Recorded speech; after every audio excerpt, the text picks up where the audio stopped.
Ayesha, I want to start with you.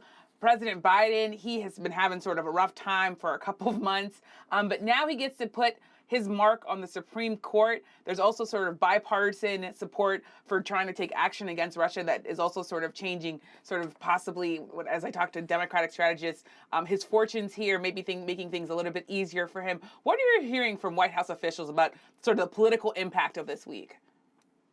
Well, I mean, I think White House officials are definitely happy to be having Washington focused on something that is actually in the president's control when it comes to the Supreme Court pick, and something that he can actually get done and deliver on. I think it has been a rough couple of weeks, and maybe a rough couple of months for Biden.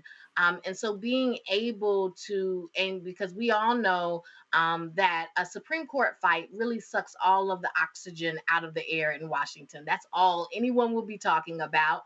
And it's something that they can highlight, they can show, they can find, they can vet someone, and they can show that they're competent and able. The White House is competent enough to find someone who has experience and can get confirmed, and they can get a win when they desperately need a win. I do think that when it comes to the foreign policy issue with Russia, that's a little bit more complicated, because even though generally you can get that bipartisan support when it comes to the military, it's such a different time that you never know how that will go, and things are so polarized that you can have people who feel like Biden is being too weak, or things could easily get out of control, right? And so I do feel like Russia is still a bit of a wild card for the White House.